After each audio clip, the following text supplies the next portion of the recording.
All right, gentlemen, we are on episode 4, Full Throttle Nation, Full Throttle Endurance Lifestyle. I have to tell you, I'm excited about this show. I've been excited for the first 3, but this one is super nice because it's 2 of my all-time great friends.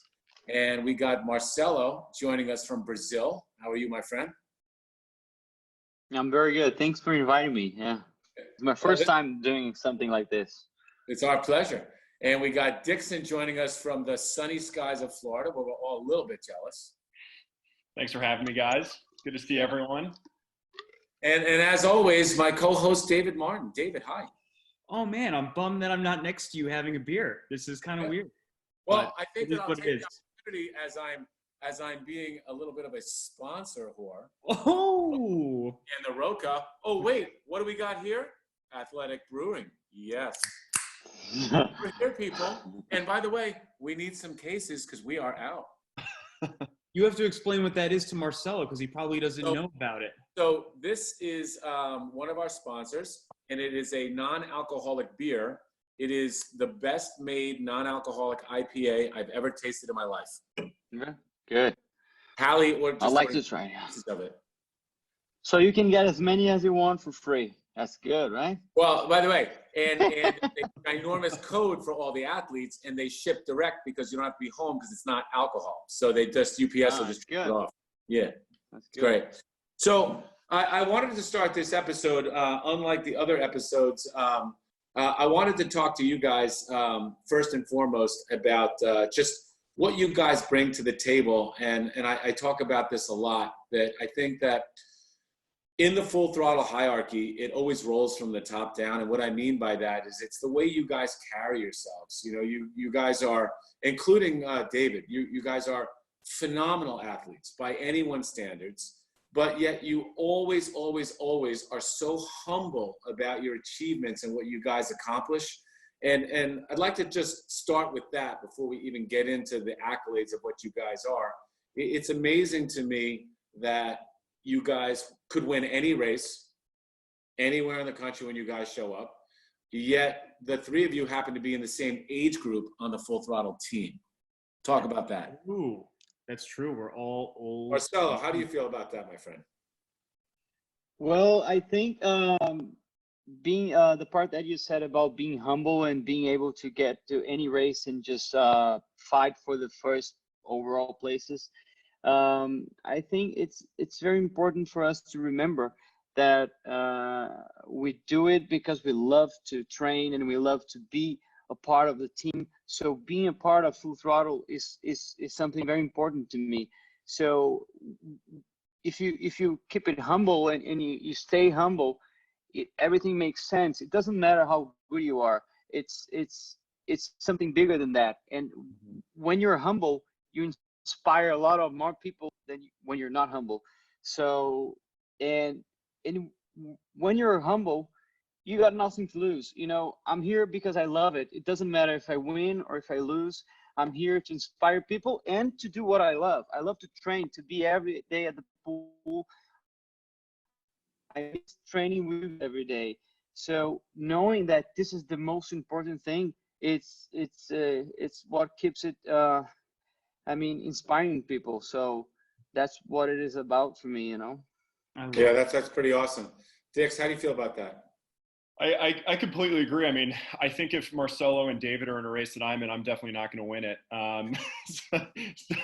So I already know that. I'm just going for podium in my age group at that point. But no, Scott, I think you hit the nail on the head. I mean, I think it does start from the top and it trickles down. And one of the things that has drawn me into Full Throttle, at least originally, was you, Scott, because, you know, the enthusiasm that you have at 5 a.m. when most people are still sound asleep for at least another hour or 2 is incredibly infectious. It sometimes can be annoying. I'm kidding. But no, you really have this way of bringing together so many different people, different ages, different athletic abilities. And regardless of who it is, whether it's Marcelo, who's, you know, essentially a pro athlete, or someone who frankly is maybe just trying to finish the race and doesn't really care what place they finished in, you bring the same energy to each of those people, and are so congratulatory, so appreciative of what they bring to the team. And I mean, you support everyone, I feel like, regardless of the results that they post. And the triathlon community is this incredible, and the Full Throttle community is this incredible group of athletes, and we're all united in the 5 a.m. workouts that we do, and the training. And I think we look at it as a little bit of a reprieve from what else we have going on in our lives. At least for me, that's, I would wake up at 4 a.m. to be honest, or 3 a.m. and I go to bed looking forward to coming to Full Throttle because of the group of people that make it up. And I just think we are so incredibly lucky to have I mean, you look at the people that we surround ourselves with, and I can firmly say that some of my closest friends are on this team. And it's amazing how that happens and how that's evolved over the past, 8 or so years that I've been on the team. So it's a huge piece of my life, and I'm extremely happy to be a part of it. Yeah, that's really nice. We appreciate the kind words, David. Yeah, I'll add one thing to that. Marcelo always says to me, David, if you win, I win. And I feel like that's true of everyone on the team. Like if Dixon were to throw down, near the finish line and beat me or beat someone else, I feel like I would win because other people on the team that I care about are also winning. So I think that's what's also really special about our team, is that we sincerely enjoy watching everyone else do really well. And even if we don't do well, if our team does well as a whole, or a couple of our athletes on the team do well, it's like we all win, because we want to see everyone thrive and flourish in this environment and in this sport.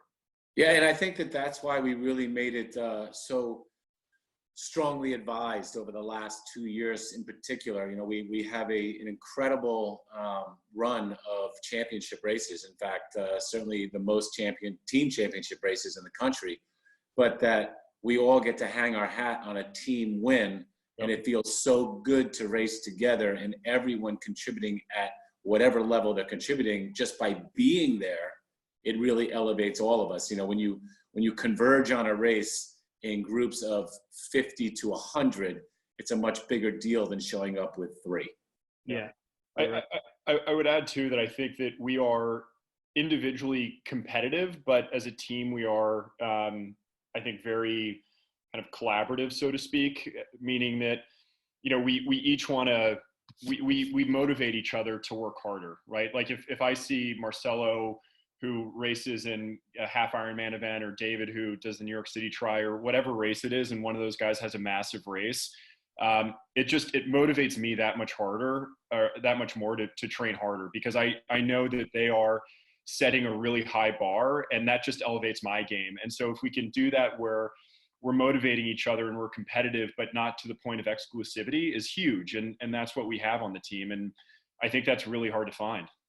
Yeah. And to your point, and I could be, paraphrasing or making some of this up, but so you are not only a killer in this sport, but you're a killer in the workplace.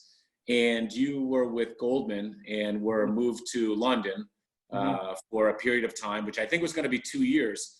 And yep. I think I remember you telling me that at the 1 year mark, you needed to come back because this just didn't exist there.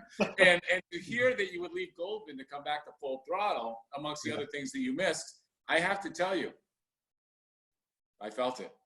Yeah, I mean, you realize when you move what you're missing, and you realize how special some of those things are. And again, it's hard to replicate what we have, and it's hard to replicate the caliber of people that we have on this team. I think, I definitely took it for granted. And when I left the country and moved somewhere else, I definitely struggled to find any sort of team that had anywhere close to the same caliber of people, but also the same level of coaching and training and dedication that we all bring. It just was not there. It's not like I moved to a small market. London's a major city, and there are triathlon teams, but no, Full Throttle is a huge part of what brings me joy in New York. So I yeah. I have to tell you. Yeah, I'd like to. I'd like to add something. Yeah. So Dixon was saying about how passionate you are about the team that you created. So I just like to everyone to know that I started training with you, Scott, in 2010. So it's 10 years ago. I don't live in New York anymore, but I studied there for a master's degree, and I have no one. I mean, literally no one from my master's degree is a friend of mine as of today. But Full Throttle is still, I feel like I'm a part of it. So, and a part of making being humble because you show how passionate you are about this team. So it's not just about going to the race and just giving all the best, but also being part of something bigger.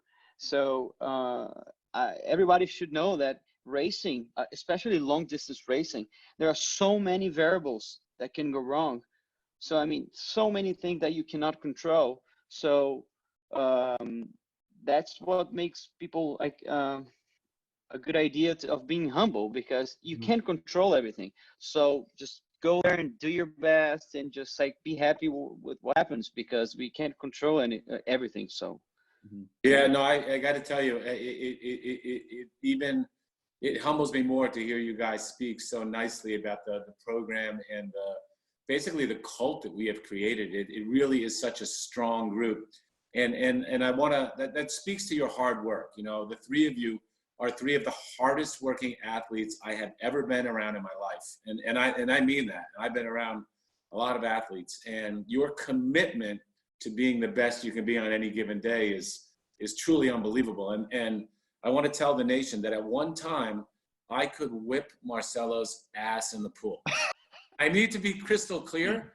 I can beat him at nothing now. Zero, nothing, not even close. So tell us a little bit about how you go from a lane 4 swimmer taking a beating from your coach to now your coach couldn't hold your feet if he wanted to. Tell us what you had to do, because I think that most people struggle with the swim, and your swim is lights out now. yes. So well, most people don't know, but before I was never a swimmer. So okay, I of course I knew how to swim when I was a kid, but I was never a kid that just would just compete and race on swimming. So I was never a swimmer, an actual swimmer. Okay, so but when I was 18 years old, I started kayaking because I was sponsored by my college to be a part of a adventure race team. So when I was 18 years old, that one was I started running and kayaking.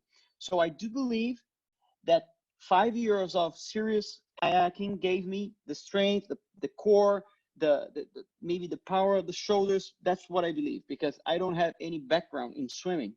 Yet I became a very good, let's say, age group, triathlete age group swimmer. I'm not talking about a swimmer. I can't swim with swimmers, and I can't swim with pros, triathletes, maybe some pros, because swimming is a hard thing. You know, what I would say to people is you have to swim. You have to swim a lot, and you have to give your best every day. You have to have intervals every day.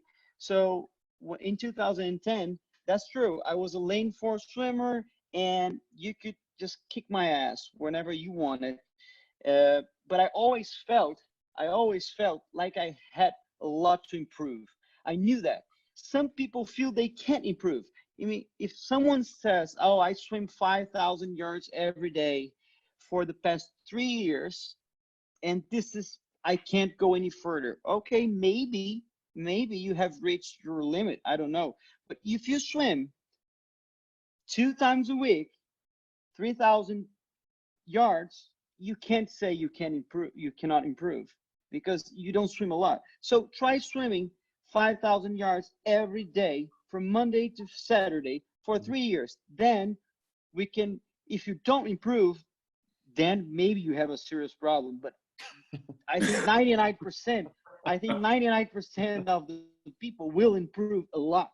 So I see many people saying, "Well, I cannot improve my swim. I can't improve my swim." Okay, but how much do you swim? I swim 5,000 yards a week. I say, yeah, well, let's try 25,000 yards a week for 3 years. I'm sure it will improve, because Yeah, swimming is and not natural for most of us. It's not like running. It's not like running. I mean, it's hard. It's very hard. So yeah. it takes time. It takes time and a lot of patience. But 99.9% people will improve if they commit, and if they're patient enough. Mhm. They Yeah. will improve a But lot. that's what we're talking about. You know, I was alluding to the volume that you started to put in. When you told me that you found a team that you started swimming 5,000 yards a day, I was actually blown away. And that's what it takes to do that. And you know, Dixon is well aware of the psychopaths that lead lane 6 with Sam Martini and his craziness. He's created a Friday swim on top of our 2 swims and the other counterpart swims, this race Saturday swim, where you guys just continue to do long sets, long volume sets. And how do you feel? How's that equating to your swim? Sure. Sorry, Scott, you broke up there for a second. You were just saying how does adding more volume affect my workout? Well, so the Sam long swim on Fridays, you guys you've created your own group chat. Yeah. And I guess the normal swim is repeat 500s, repeat 600s, repeat 1000s, all at the same tempo. You know, most people would call that the kind of set you want to. Yeah. Yeah. But yeah, I mean, you do. I mean, but the reality is, look, ultimately it's about the journey, right? It's not just about the finish line, and that's kind of part of the journey. And yes, it can be boring, but one of the things that's so important about this sport is building an aerobic base, as we all know. You know, it's obviously important to do those high-end threshold efforts, but at the same time, you got to go long and slow sometimes. And that gives you a bigger aerobic engine that allows you to push harder, longer. So, you know, a lot of people, or not a lot of people, but, you know, I definitely kind of get asked the question, are you always just, you know, going all out? And the answer is no. You need to have a balance of long, slow runs, long, slow swims, etc. yeah, no, and I think that that's true for all of us and all of the different, you know, modalities that we're running. You know, David, at one time, I could whip his ass on the bike. I can no longer do that. So, David, tell us a little bit about what you did over the last year and a half. You know, most people don't know it, but coaches don't normally like to coach themselves. Coaches get coached by coaches, and that's what allows really the collaboration of becoming an even better athlete as a coach. And Marcelo is your individual coach. So tell us a little bit about the Pain Cave bike sets and or what you're doing to take you to a level now that you arguably are one of the strongest cyclists on the entire team. Oh, I don't think I quite knew what the Pain Cave was until Marcelo's 40 Brazilian friends went up Alpe d'Huez this past Wednesday. That was right. You guys crushed it. You guys absolutely crushed it. And I didn't even know it was coming. I was told that the opening line, Dix, I think that you froze. If something happened and you need to go out the meeting and come back in, I'll bring you back in. But I was told at the beginning of that climb, you guys came out of the gate at about 800 watts. Is that true, David? I don't know how fast they were going, but I was pushing close to 500 to try to keep up with them, and I couldn't catch up to the front group. I just couldn't do it. Wow. After 30 seconds, I pulled back. I said, no, I'm going to do my own thing. But it was fun. Yeah, to go back to your question, so I asked Marcelo to start coaching me 2.5 years ago just because I saw his performances and he inspired me, you know, and I saw his work ethic and how accomplished of an athlete he was, and I had the same motivation to try to improve. And I knew that if he himself moved from a lane 4 swimmer to an incredible age group athlete, that, you know, maybe with his help I could do the same thing. So I think what was super helpful, again, like Marcelo said, was time. You know, I just spending more time on the bike. When I wasn't training with Marcelo and I was training with the team, I'd only been training with the team for maybe it was a year, because I was pretty new to the team as well. And then Marcelo started coaching me, and it was a lot of 2 a day, bike, run, bike, swim, swimming almost every day, biking almost every day, and then the weekends going for really long bike rides. So I think it was the repetition and just constantly getting on the bike that helped me out. But I think also just coming from a background of playing hockey in high school. So I grew up playing soccer, but hockey was my main sport, my main love. And I was a defenseman, and sprints on the ice and going up to the gym and squatting and deadlifting and then going back to the ice and sprinting every day, I think really built up a lot of power in my legs. I did crew 1 semester, and I think that was great. So I was always constantly playing sports. I was always, I went to private school, so we had to play sport every semester. So I was constantly involved in sports that were built around power, speed, agility, endurance. And I think that just kind of came together when Marcelo just started stacking on multiple workouts and, working out twice a day and just stacking on the volume. Yeah, no, I think that's an incredibly important component. The one thing I'll say, and I'm lucky enough that we get to ride together out here in Connecticut, even in the COVID lockdown, but you do a lot of your workouts by yourself, as I believe Marcelo does, because I see his Instagram. And those are the kind of workouts that I really suffer with. The only thing that I can do by myself with no problem is swim. And that's not an issue, and most people can't do that. But the bike run stuff, I mean, you guys are all now indoors Zwifting and Zwift racing. And we were talking about Holden Camo, who was one of the first full throttle coaches that I had brought in underneath me. And he is now ranked #1 on Zwift, the world champion, if you will. And how's that playing out for the three of you? Dix, I don't even know if you're on Zwift, but the indoor training is something that I have issues wrapping my hands around, because I don't want to look at an avatar and I don't want to train that way. How's it working out for the three of you? Well, I think Dix is probably suffering twice as much, because I can only last 10 minutes on a rower before I want to vomit or run away. So the fact that you're doing those erg workouts right now blows my mind. Dix, are you on Zwift? I am actually not on Zwift right now. I have a trainer in New York, but because of the quarantine, I'm down in Florida at my parents' place for the foreseeable future. So I feel very fortunate that I've been able to ride outside and can run outside, which is fantastic. That said, though, I'm as you know, but for those who don't know, I'm participating in this transatlantic ocean rowing race in December called the Talisker Whiskey Atlantic Challenge, which is a 3,000-mile unsupported race across the Atlantic. And so with all the gyms closing and not having access to weights or a rowing machine, I actually bought a rowing machine and put it in my parents' garage. And so I can't tell you how painfully boring those erg sets are, where I'm in a garage, no one else around, literally staring at the seconds tick by as I'm doing intervals and long sets. So I've definitely had to adapt in a slightly different way.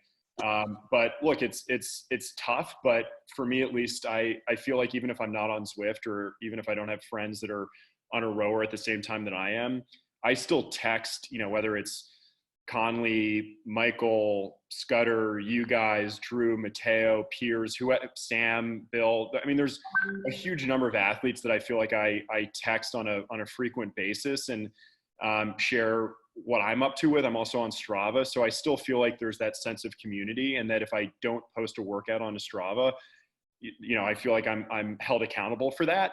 Yes. So I feel like that's a really good motivator, even though we're not together, to be like, look, still getting it done, and hopefully we'll still have a race season and can show what we've done in the off season, or not the off season, but show what we've done during this very weird time in our lives. Yeah, I'm on the side of the coin that says that I believe that 2020 will be a non-race season. I don't know how we can have a USA Nationals or a Worlds where athletes, especially the older athletes, would have to travel, and the different sanctioned events would be held responsible. Marcelo, you're not in the United States right now. So I don't know what you're experiencing. What do you think about this year's racing season? Do you think that we're going to get some races in at the end of the year? So I was supposed to be exactly right now at the airport going to the USA right now. So of course I'm not coming because every country is like shut down. Nobody's moving. Nobody's going anywhere. But there are all the Brazilian races that was supposed to happen in the first semester already canceled. Some of them are canceled.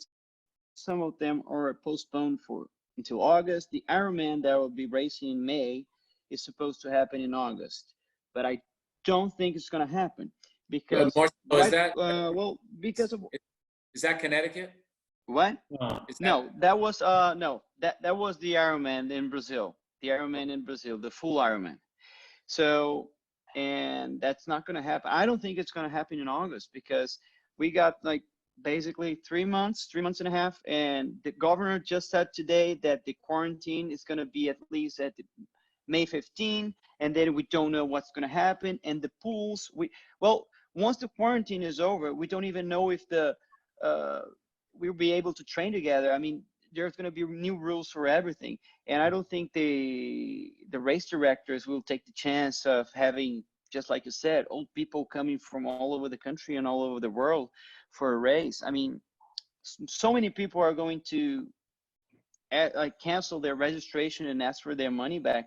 I mean, all the races are going to have like maybe 50% of what they're supposed to, and it's not going to be even worth for the race director to do the race. I mean, right. So it's going to be a very hard situation. I don't think it's going to, at least until September, I don't think we're going to see any major events like Ironman or Ironman 70.3 happening anywhere in the world. That's my guess. Until July, that's for sure.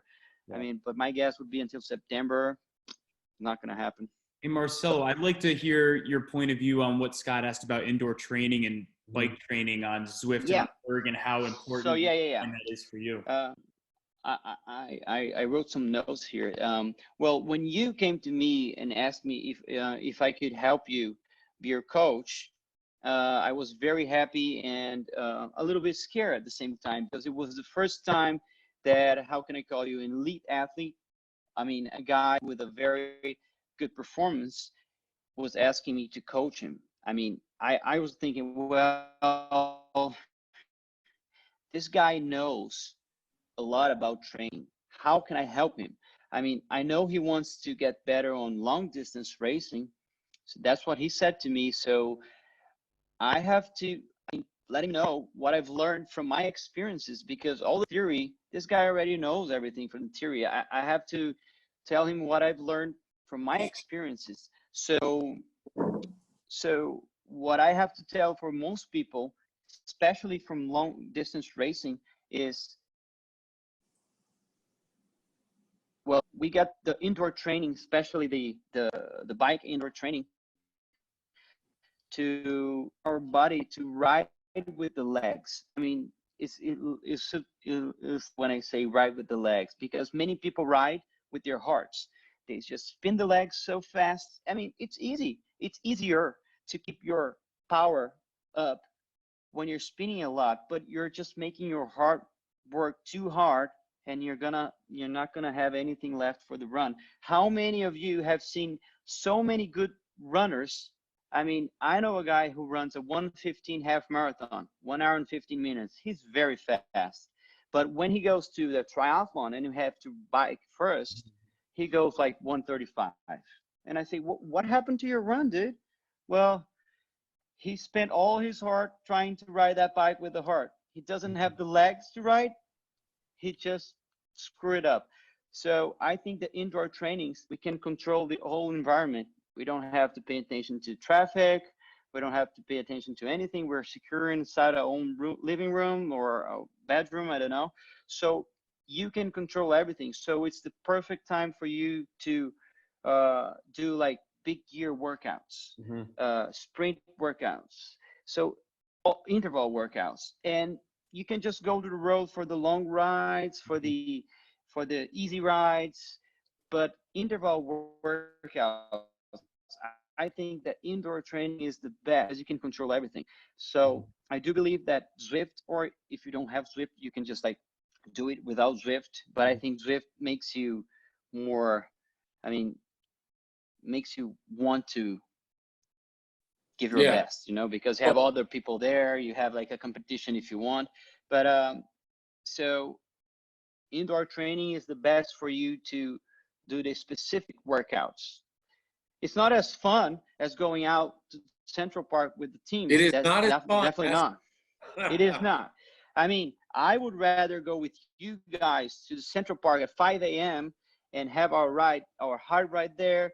But you know that going to Central Park involves a lot of risk and a lot of like logistics. You have to wake up earlier. You have to get dressed. You have to get so. And when it's cold, you don't want to go out at 32 degrees outside so especially for you guys who have a like very cold winter. So I think I don't love to ride my bike indoor. I don't love it. I prefer to go outside, but indoors is more when you're seeking like to get better in performance. It's a very good workout you can do there. Hey, Marcelo, what are your views on strength training, out of curiosity? On strength training for what? Just generally, how do you incorporate strength training, like weights, squats, lunges? Like, how do you think about weight training in any triathlete's regimen? Yeah. So I think many people said, that we don't need strength training. So many people said that's so important. I've learned from my own experiences as well that it is important. I think that's very important, not only for strengthening, but also for mobility, you know? So I got hurt twice. It wasn't nothing serious, but it was like a plantar fasciitis. Yeah. Right? And I spent 2 years trying to fix that. I tried everything. That was from 2015 to 17. I tried everything you can imagine, everything. Needling, ice, massage, strengthening, stretching, even those things that you go to the doctor and they just like shoot your foot with like shock waves, something like that. Nothing worked. I went to the doctor and she said, well, Marcelo, she was the best doctor only for athletes and only for fit.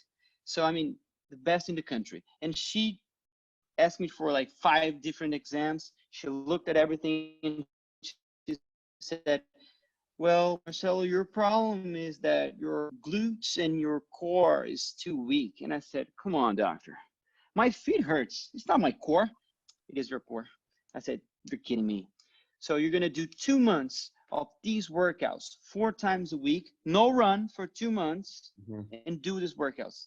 Never had a pain on my feet again. So since 2017, I do strength workouts at least twice a week. Now I do Pilates, but it's a Pilates focus for running. So my teacher, she reads a lot about how I help runners. So that's what I do. Do a lot of mobility and strengthening because I think it's very important to prevent like getting hurt. Yeah. That's great to hear. Now I know exactly how to fix my run because that must be the only thing that's been lacking for my run. So once I get that fixed, I'll be able to run with the 3 of you, and that will make me very happy. So if we're all in agreement that we're not going to have a race season, we'll have to go back to what we do best, which is make up races, whether it be trial by fire relay, which I have done with all of you guys, except we're waiting for Marcelo to make his debut. The full trial by fire, which we've done some one-offs, Dixon and a few other guys on swimming and treadmills, which was also a blast. But I want to talk a little bit about why we do those races, and they always end up being for charity, right? And we'll talk in depth in later episodes about Doug Clark, who arguably was maybe one of our, if not our all-time greatest athlete on our team, who passed away from a brain tumor. And he also created our Google Docs system. And these are the races that he loved so much that he'd come in from New Jersey just to be a part of, and his craziness and his antics would just take it to a whole nother level. But these races that we do as a team, especially the relay, they started off to be just charity races that we made sure that we donated to the right people, the right family, the right causes. And that's a whole nother part of Full Throttle that really makes me so happy that you guys are so involved. Dixon, amongst the other great things that you have done for this team, and there are many, you are always someone who is on the forefront of creating a charity and doing something. And just recently, you followed Navy SEAL David Goggins, and you did the 4x4 for 48 hours. Yep. And you really spearheaded and were the Pied Piper for that. And immediately, the Full Throttle Nation rallied around you. Mm-hmm. And the athletes, some of them jumped in to do it with you, as well as David did it a week later in Connecticut. Tell us a little bit about that, and how much did you raise, and how did that feel? Yeah, it was incredible. I mean, so for those who don't know, as Scott mentioned, David Goggins is a former Navy SEAL. He's an ultra endurance athlete, and he came up with this challenge called the 4x4x48, which entails running 4 miles every 4 hours for 48 hours straight. So if you start at 6 p.m. on a Friday, you're running 6 p.m., 10 p.m., 2 a.m., 6 a.m., et cetera, all the way around the clock until Sunday afternoon. And it's a challenge that always interested me, and I always thought that it would just be something different to do. And as we all know, with your training, you shouldn't just do the exact same thing. You always need to shock the system a little bit, because as Marcelo was saying earlier, when you're racing, everything is unpredictable. You don't know what's going to happen, and you have to be able to adapt to that. And this is a challenge that I think you just have to adapt to. But in light of the current pandemic that's going on, myself being in New York and all of us not being close to Chelsea Piers, I thought this could be an amazing opportunity to raise money for a local New York City charity, given that's where we pretty much all live, is in the tri-state area, and think what's a way that we can give back to the community that really gives so much to us. And so God's Love We Deliver is this phenomenal organization that is in the process now of delivering these emergency bags of non-perishable goods, and for $54, it gives a person living with a chronic illness a week's worth of food. So Scott, I had reached out to you asking to send a kind of generic fundraising email to the team. And I'm not kidding you, within hours, literally within hours, I got a text from Piers saying, I'm in, which doesn't shock me at all. Of course, Piers was the first to jump in and do that. And then David was looped in on an email with Jeff, and Matteo got involved, and Matteo looped in someone else. And so we ended up having this group of Full Throttle athletes that all hopped in, and even one person who wasn't a Full Throttle athlete who hopped in, and collectively we raised over $20,000. So I don't know what the exact numbers are in particular, but that comes out to somewhere around 400 or so people that received a week's worth of food, who are living with chronic illnesses in New York right now, who will not have to go out and shop for food for themselves and potentially expose themselves to the virus. So, I think we, the four of us and many others, pretty much everyone on Full Throttle, we really are so fortunate, right? We have the ability to come use these phenomenal facilities in Chelsea Piers. We have full use of our site, our limbs, and the sport means so much to us, as does the community. And if there's a way to give back to the community and kind of share the passion that we have for the sport, I think is really incredible. And I think one way that some of us have also done that is through an organization called Achilles International. And some of us have served as running guides, or even full triathlon guides for blind and disabled athletes. And again, the feeling that I think we all feel when we cross the finish line is incredible. And yes, when you see someone else who, may tell themselves, there's no way I could do a triathlon. I can't see anything. My arm or legs aren't working, or whatever the potential hindrance is, to be a part of that person's journey and to help motivate them and guide them to a finish line and then see the expression that kind of overcomes them, the joy that they have of crossing that finish line, and just the feeling of self-fulfillment. It's intoxicating. It's incredible. And I think that we all know exactly what that feeling is, and to be able to share that and spread that, and just continue to grow this incredible endurance community of athletes is amazing. And Full Throttle's been 100% behind that for the entire time I've been on the team. Yeah, those numbers are staggering. That's an unbelievable job about the nation just rallying around you guys. David, how did yours play out? I know that I did 2 runs with you, but you weren't going to get any more than that out of me. So I did enjoy the last one from my Mini Cooper filming your finish, but tell me a little bit about how you did. Well, I think we were both sitting at your house, and while we were watching stories of Dixon and Mateo and Schlepp do theirs, and we both said, FOMO, fear of missing out. We totally felt left out of the whole experience. But I had just packed up my heat tent at Southern, and my thesis was done, and it was just, there was so much going on at that point that I didn't know if I could wrap my head around it. But then on Monday, there was a news segment about a charity in Bridgeport, Connecticut, called the Thomas Merton Center, and donations had gone down 80%, and the amount of people coming in the door for meals had quadrupled, gone up by 4. And so they didn't have enough food to feed people here in Connecticut. So that's when my head started ringing, and I reached out to the charity, and the woman put together a page that night. I think she stayed up till 3 o'clock in the morning. And then I started reaching out to people in my community. So I started reaching out to people at University of Connecticut, where I'm going for my PhD. I was reaching out to people at Southern Connecticut State University. I was reaching out to the Connecticut Full Throttle team and friends and family. And I think what was so beautiful about the experience we had here, I coach a group of athletes here, but then there's also just a bigger group of athletes here that train with me.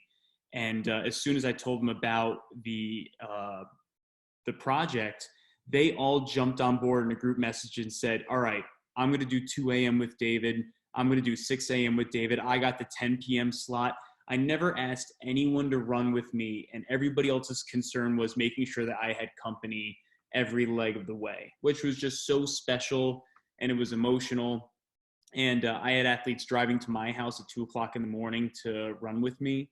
And then you were there for 2 of the segments, and the news channel picked us up, which was really cool.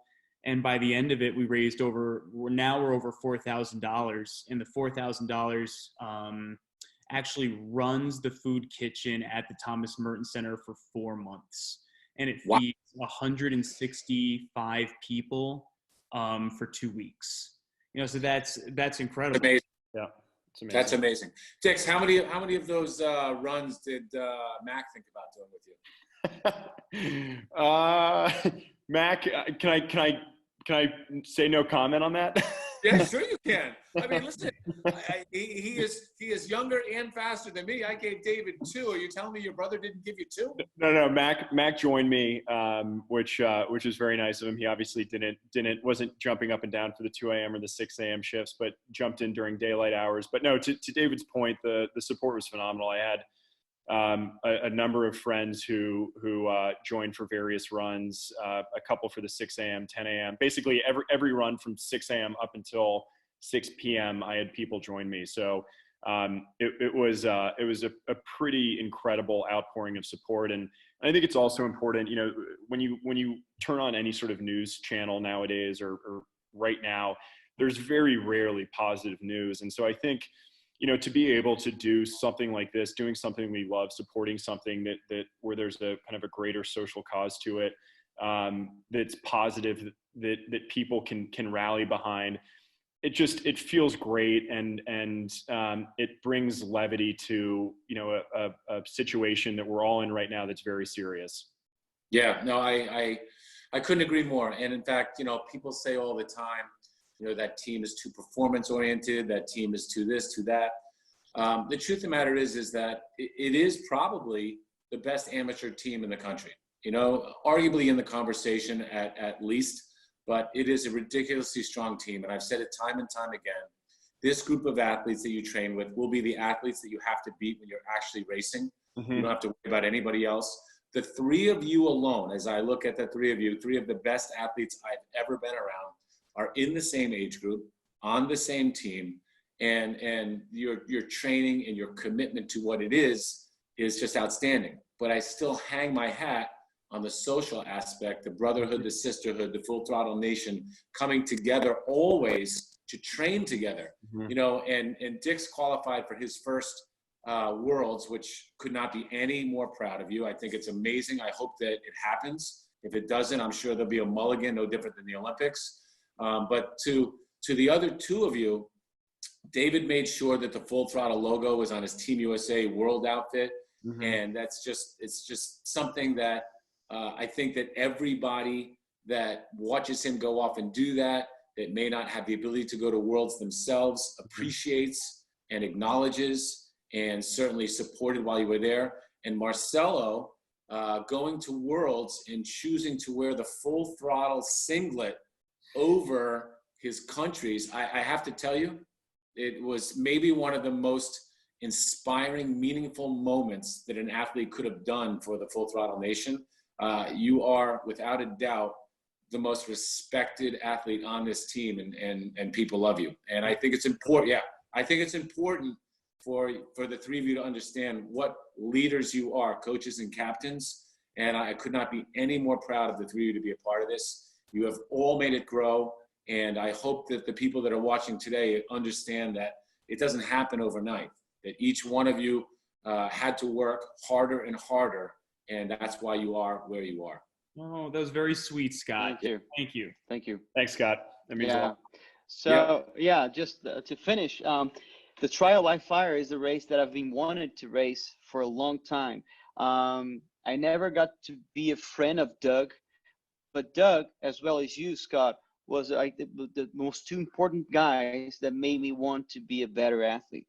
The few times that I was able to train with Doug or to talk to him was more than enough to be inspired, to train hard and to be better. I looked at that guy and said, man, this guy is a beast. I want to be with him. I want to be like him, you know. What do I have to do? I mean, he was one of the best athletes I've ever known. So, and the Trial by Fire, I know that the best time is his, right? So, I mean, actually the best time was just broken. Michael Conroy now owns the record. Oh, really? Well, anyways, for me, it's just being a part of the race itself and remembering Doug and everything that he represented and how good he was is very important to me. So I already have 3 trips to United States scheduled and paid: June, July, and September. Well, New York is the most critical place to be right now, especially because I'm not American. So I don't know what's going to happen. I don't know if Donald Trump's going to let me in June. I mean, if I'm not American, I don't know if they're going to be allowing tourists to go. But if they do, I'll be there. If you want to do a Trial by Fire in June. If not, in September, I'm pretty sure things will be like settled down. I don't think, well, United States is the most touristic place in the world. I don't think you guys can keep the country closed for tourists for too long. I mean, tourism is very important to United States. So I just hope that the government allows us to go. I just hope things get better fast. So if you want to do in June, September, I would love to be a part of that race and race with everyone else. And and just tick that, because it's been a long 5 years that I wanted to do that race. Marcelo, I want you to know that the athlete list on that is the who's who of Full Throttle alum, and some of the best Full Throttle athletes have never gotten their name on that trophy, whether it be the individual or the relay part. But we would welcome your name on it, as David is on it as a relay, and Dixon and I are on it as a relay. So we would welcome you to be a part of that trophy history. Marcelo, I will add the other cool thing about Trial by Fire, aside from the history of it, is the fact that everyone sticks around until the end. So regardless of the fact that if you cross the finish line first, everyone's sticking around until the end, cheering the rest of the team on. And again, I think it speaks to the character of the team, which is awesome. I mean, we only get louder towards the end. So whether it's, regardless of first, last, whatever it is, it's a team effort, which is super cool. And I definitely hope you're there, and ideally part of my relay. Sorry, Scott. He was talking about individual. I think he was talking about individual. I think we should do team when he comes. All right. No problem. I can definitely feel how nice this race is, because every time you guys do it, you just make a live on Instagram or just record videos and then you post it.